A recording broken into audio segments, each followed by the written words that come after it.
give him the same kind of physical contact, a couple times in a row. And then especially for him, trying to get him away from the basket as much as possible. And he got a couple of duckings where he got out of position late in the game. He got some easy ones that I think really helped them kind of get over the finish line. So you got to do a better job there, but just trying to make it tough for him, pushing them out. See, when we talked in the fall about Victor, there were the understanding seemed to be that there were some clear limitations still. Like it was tougher to get him the ball in some of the spots and 10 feet in and stuff like that. I don't know. It feels like he's rapidly improving since then. What feels different about him now than in the fall? Yeah, I mean, you can see the evolution through the season. If you watch basketball, you kind of saw, them making a concentrated effort to run better sets and different looks for him to get the ball closer to the rim, rather than him just trailing down the middle of the floor and catching it, trying to put it on the ground because um, he's much more effective when you can just catch the ball, obviously 10 feet in and go finish.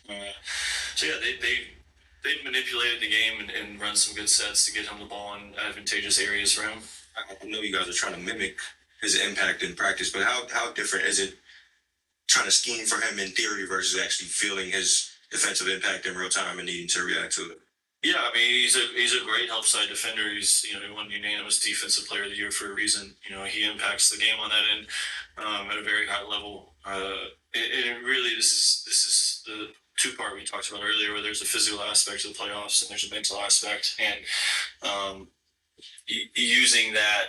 He runs to the rim a lot. He's a good player defensively, so he's trying to make all the plays, and rightfully so. He can make them. So part of that is just being smart about how you attack him. Or you watch the first couple of series that they played, and guys are, there's times where they're just trying to shoot layups over him, and like that's not how you should play against him, right? I'm not going to give you our game plan, but there's times to be aggressive, and there's times to like manipulate the defense or manipulate the defense and get better shots. So I think just getting better with that. I think at times we did really good job tonight with our process, and that's just how good of a player he is. He holds that much weight on that end of the floor. Alex, just to follow up on that, you had an early drive where you did finish through his body, and you guys didn't do that a ton, especially in the first half. How do you sort of balance that, wanting to maybe attack him, get into his body, but knowing that it's not always the smart play, and that he's just making the right read. Like I said, there's an intelligence aspect to playoff basketball, understanding how to attack and when to attack. And I think I just made good reads tonight. On the ones that he stayed on the ball and threw back to me and just kind of lined it up and let it fly. And then a couple of times on the closeout, I had advantages to get to the rim. And then from there, it's just being about being smart, how you want to attack and get to a finish. Food gets told every game day because I forget to eat, because I cannot look away from the injury report long enough to make it before. My mom thinks I need therapy. She might be right. And one day my friend goes, "If you know so much, why are you making money from it?" I had no answer. You showed me Kalshi. It's a CFTC regulated exchange where you trade on real events. Now it's stocks, real things like, will this team win tonight? Yes or no. That's it. And right down on the screen, before you put in a single dollar, it shows you what you can win if you're right. So here's what you do. Open your phone right. Thanks, guys. As you had chances tonight, what would you make just of the battle that this was and some areas for improvement moving forward to Wednesday? Yeah, the opponent. We knew it was going to be a dogfight. We just got to be better. Me in particular, play better, especially against a team of this caliber. Yeah, nothing more than that. How did you feel about just pace, tempo, both up the floor and in the half court offensively? Yeah, exactly what I expected. Fast. They played very fast. Yeah, exactly what I expected in the game. Just got to be better out there. Shea, it looked like you were maybe a little more hesitant than usual attacking early on and then got more aggressive as the game went on. Obviously, they pose a huge challenge defensively. Like, what's your process of feeling out a game like that and how they're playing you? Yeah, I just try to take what the defense gives me. I think earlier they were like heavier in the gaps, and I had a lot of sprays for open shooters more so, and I think they loosened up as the game went on, and I was able to find my cracks.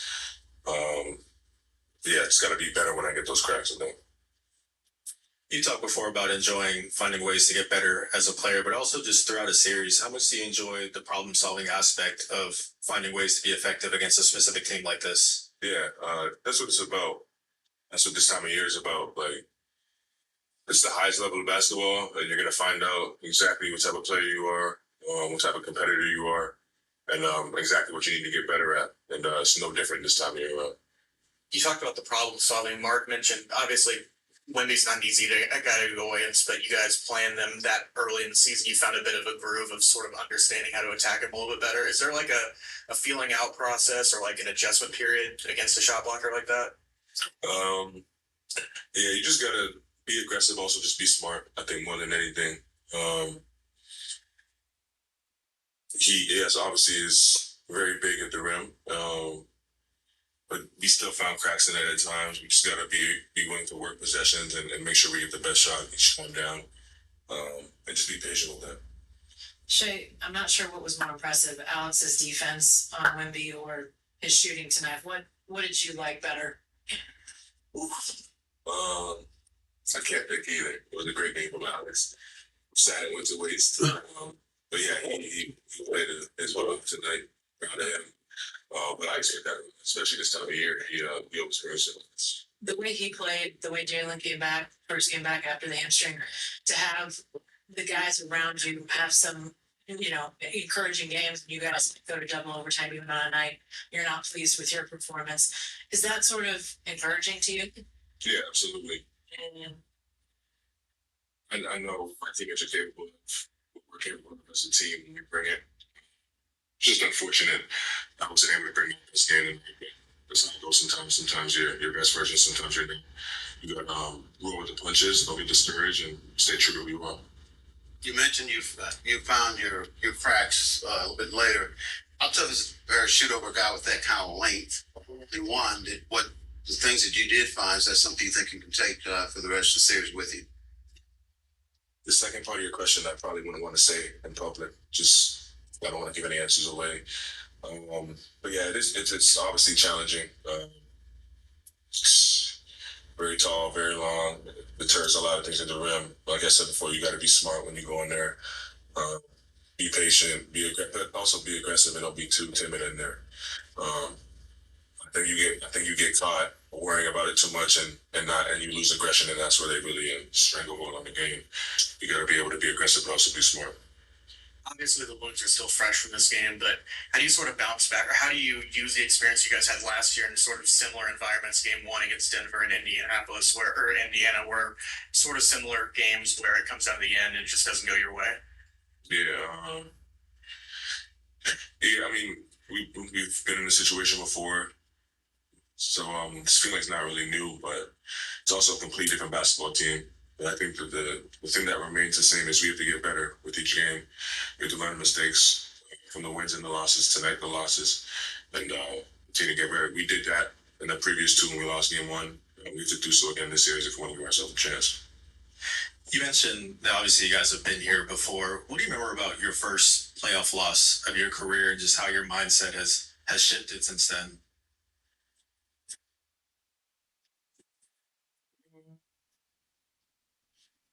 I don't.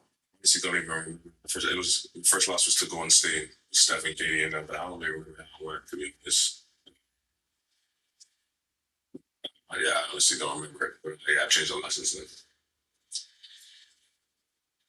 If you're looking to create that cozy, curated decor style, you need to be shopping at home because let me tell you, Shay, you mentioned you can't let Wemby take your aggression away. What got you going like midway through the fourth quarter? Definitely loosened up a bit in their coverages. And I just felt it was what the game needed to try to be aggressive, touch the paint, make plays. Didn't make enough of them tonight personally, but I think that's what the game needed. Dub, obviously, you spent quite a bit of time out, and to come back and play that volume of minutes, those extended stretches. How did you feel like you made it through the game? Obviously, very productive. Just do a lot of work behind the scenes to get my body in a good space, which sounds a little like contradictory because I've been hurt all year, but um, there's a lot that goes into it. So it is like nice knowing that I can go into the game and be willing to do that and be actually able to do it. Obviously, the test will be to do it again and kind of stack those. Obviously, I got hurt, kind of doing the same thing. So, um, but yeah, just a lot of stuff the past 3 weeks to try to make not only get in shape, but like make sure like my body can handle, playing these high level games after not playing for basically all year and even a lot of the playoff stuff.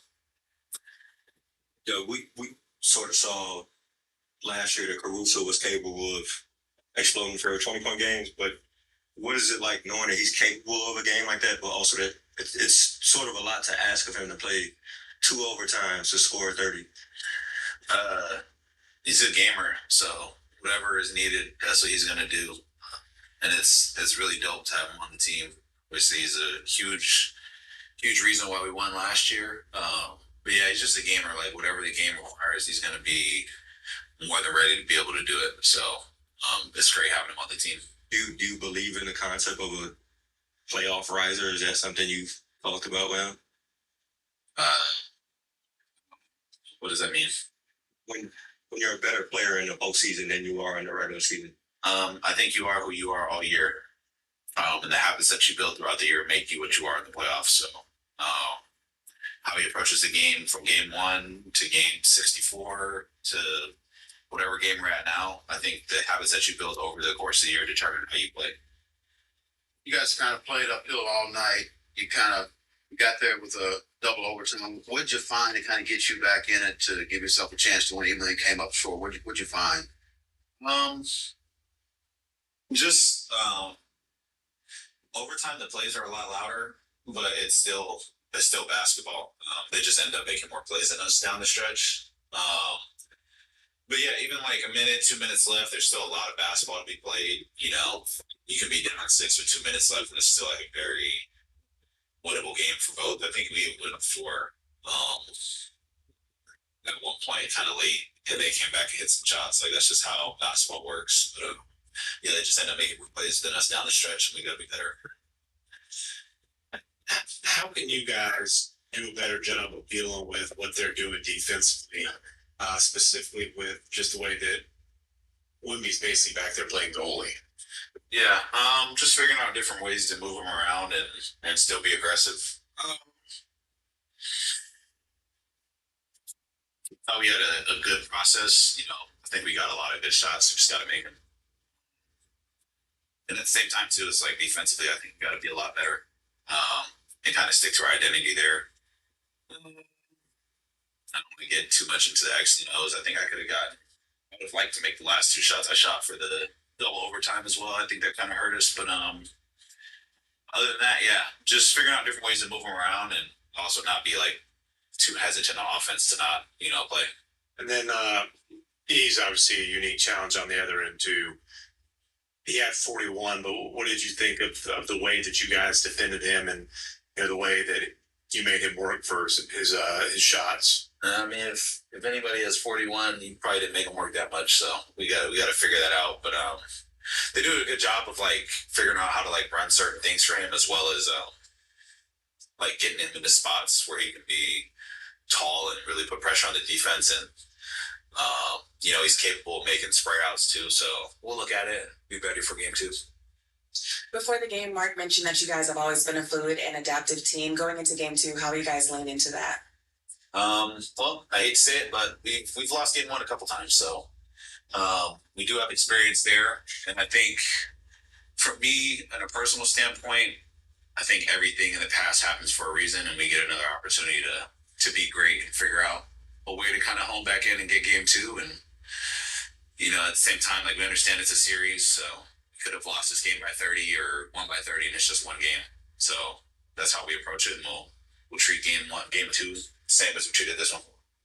Jalen, on a night that Wimby does have 41, Shea was in here saying he didn't feel like he played his best game, but you guys take it to double overtime. I mean, clearly have a chance to win the game.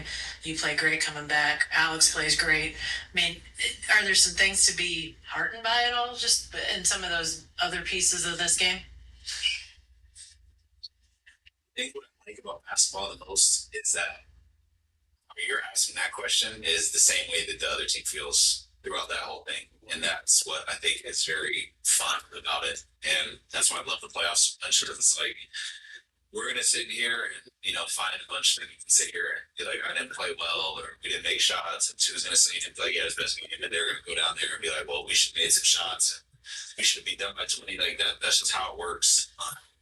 Biggest thing for us is just like adjustments and being as honed in as possible to make a lot of their good players like work for possessions and for us to go down the other end and execute. Talked a little bit about the process of coming back, but most guys when they ramp up to come back, they're coming back for the Western Conference Finals in Game 1, guarding Victor Wembanyama for 40-ish minutes. What's the process of doing that, of not just coming back for like a regular season hard minutes limit to something like this? I think just like the mental aspect of it, try to be a lot more like locked in like what film was happening, and just really trying to like hone into like each series and really be locked into what's going on.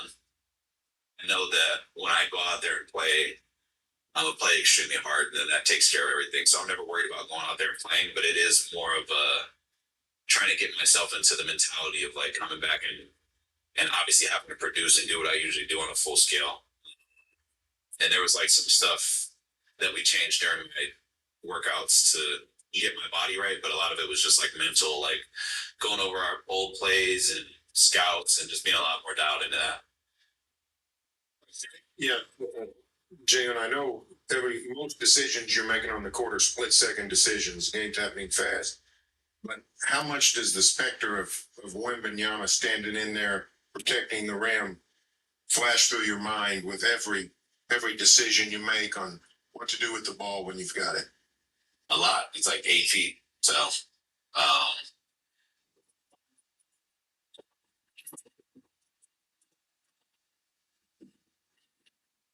it's more so being smart about attacking him. Obviously head on. He's probably gonna block a lot of those. But the more you can move him around, and again, I just don't think you can be like shy about going in there, but it is like split second decisions got to be pretty smart, and you got to know where they're rotating. And when you have a player like that, they're built around rotating if he goes. So we got to figure out different ways to attack that, which I think we'll be better at. You let a lot of questions go today. It's 12 o'clock. It doesn't feel like the Spurs kind of got you guys out of their element. I know the shot diet kind of evened out towards the end, but it was leaning more towards the threes than more shots in the paint for most of that game. Yeah, it certainly offensively took us a little while to get a little bit of a rhythm in the game. In terms of balance, to your point, I thought our threes were good in the first half. We didn't shoot it great. I actually thought we had higher quality threes in the first half than we did the rest of the game, but the balance of attacks wasn't great. Who knows what that is? It's the first time playing them in 4 months. They're obviously a unique opponent. We just had a while off. I thought we caught a little bit more of a groove to start the second half. We were lucky to be down 7 at halftime. Yeah, I mean, 100%. There's a lot we can improve on. Mark, how different is it when you're game planning for Victor and how he's going to cover the floor in theory versus actually having to read and react to it in real time? I think he's a great player with high impact, obviously. And when you play against those players, it's kind of an acquired thing. You like learn it as you go. We've gone through that with other great players where you develop a feel. You can talk about it as much as you want, but you got to develop a feel for it. I thought we played him in such a condensed period of time. We actually caught a little bit of a groove as we went earlier in the season. We got to do that again. Obviously, we have to get better from this game, but he's a great player, obviously. And just with AC, obviously, I imagine San Antonio, part of their game plan is to let him keep shooting. When he gives you what he gave you tonight, he hits almost every shot. What does that sort of feel like, knowing he did everything you could have asked, and San Antonio now gets to watch the tape and see what worked. Yeah, I mean, it was a great game. You know, and he played a great game. You know, if we won that game, made a couple more plays, that would have been one of the stories of the game. Is just how he stepped up and made those plays, made those shots. And he's an incredible competitor. But yeah, they were definitely funneling the ball to him early in the game. His shot making kept us in it. You know, while we were trying to find our footing offensively. So we got to get better all the way around with the attacks. You know, like we got to get more balanced. We got to figure it out a little bit. But I think there's room for us to grow in this series for sure. Yeah, Mark, did you see something in those first 2 minutes? Because you subbed out Isaiah pretty quickly, and then it seemed like he was matched up just when Fournette was on the floor the rest of the game. And not necessarily in the first couple minutes. I think it was pretty clear that was the plan going in. Was to get him staggered pretty quickly, to get Caruso in there pretty quickly. I mean, we kind of predetermined that. I didn't know how quick I would do it. But yeah, I mean, I thought we were like on script pretty good in the first quarter, especially in terms of what we were going to do. Mark, you mentioned last series, basically Shea's seen everything. How do you think Shea and your team dealt with the extra bodies being sent at him, along with the dynamic of Wemby basically planting himself on the block and in the paint? Yeah, I mean, we're gonna have to figure that out. You know, like they're good schematically. They obviously have a lot of tools with the point of attack defenders, and with Wembanyama, there's a reason they are where they are. But there's a reason we are where we are. You know, and one of the things that I love about this team is our problem solving. You know, like we've been in this series before. We've hit these types of plateaus. We gave ourselves obviously a chance to win despite that tonight. With our defense and the way that we played, but we got to solve a few problems and be better in game 2. Mark, just to follow up on that, it seemed like Shea got more aggressive as the game went on. I mean, did you, from your perspective, was that just a feeling out process of how they were playing him and the Spurs defense? Yeah, I wouldn't put that all on him. I thought we felt it out a little bit too. We figured out some things to get him a little bit more cracks and stuff. That wasn't just all like his temperament, you know. It all works together. And like I said, we get a lot of runway to improve. There's a lot of tangibles from that game that we can look at. And we got to start that process. This is the beginning of the series, not the end. Hey, Mark, 2 things. First of all, Alex guarding Wemby, obviously huge height disadvantage, but what does he do that makes him effective enough to, I mean, we've seen him guard, obviously, Joker and, LeBron. It doesn't really matter body size, but how is he able to handle him? I mean, intelligence, first of all, instincts, competitiveness, starts all there.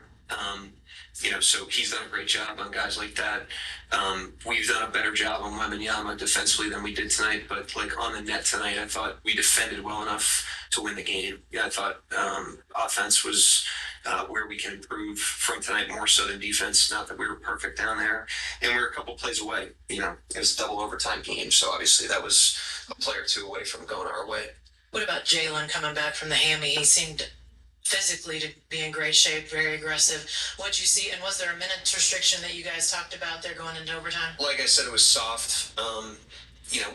If it was a regulation game, we would have had him right around 30, and then we decided to get him a couple rests just to decrease the risk in the overtime. He hasn't played in a long time, and that's a good amount of minutes for him. So we were trying to thread the needle of obviously competing in the game and using him, and also trying to keep him healthy. So he did a great job. It was great to have him out there. He's obviously a high impact player. He did a good job for us in the first half. I thought he played a really good game, all things considered.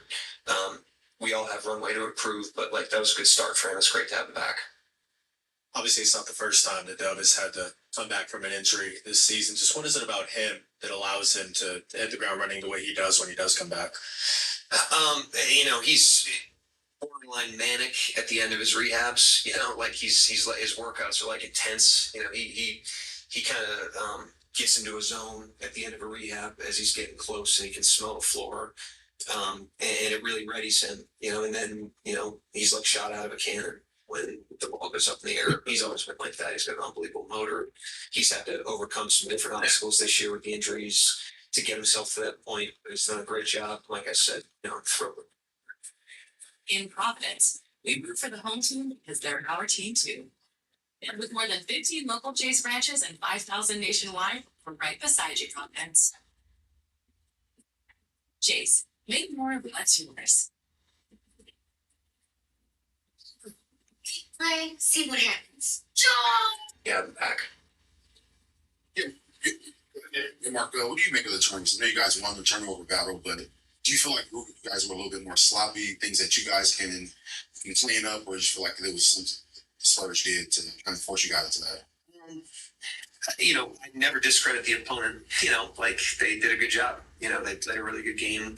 We played a really good game. You know, good enough game for us to get to overtime and double overtime. I think there's a lot of pictures we can look at and learn from, and acquire a taste for the opponent and for the series. You know, so they played a great game. They deserve to win. Obviously, that's what the scoreboard says. Now we got to get into the process of improving as the series goes, and that would be the case if we had won in double overtime. That's how these series work. The Spurs are obviously loading up on Shea, but they also prevented guys like AJ and Chet from just getting shot attempts. And this one, just thoughts on like how they're able to execute that, maybe adjustments you guys can make. Yeah, they did a great job. You know, like I said, I'm going to repeat that every time. It's never, I'm never going to discredit an opponent when they come in here and win like that. But we have a lot of runway to improve. You know, we have a lot of players that can play better.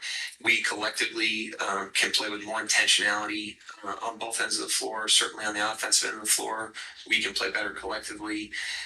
What we need to do is get rest, get recovery, and then get to work tomorrow to learn from this game and apply those lessons moving forward and be a better team in game two. And game two is going to end, and then we need to be a better team in game three. That's how these work. What'd you make of Dylan Harper's night? I mean, he's obviously a rookie, but pretty poised out there. Yeah, I mean, we knew that coming in based on how he's performed all year. They're a really good team with great talent. So credit them. They came in here with great poise. They took control of the game early. They hung in there. You know, we counterpunched a few times, took some leads, and they deserve to win because of that. They did a great job.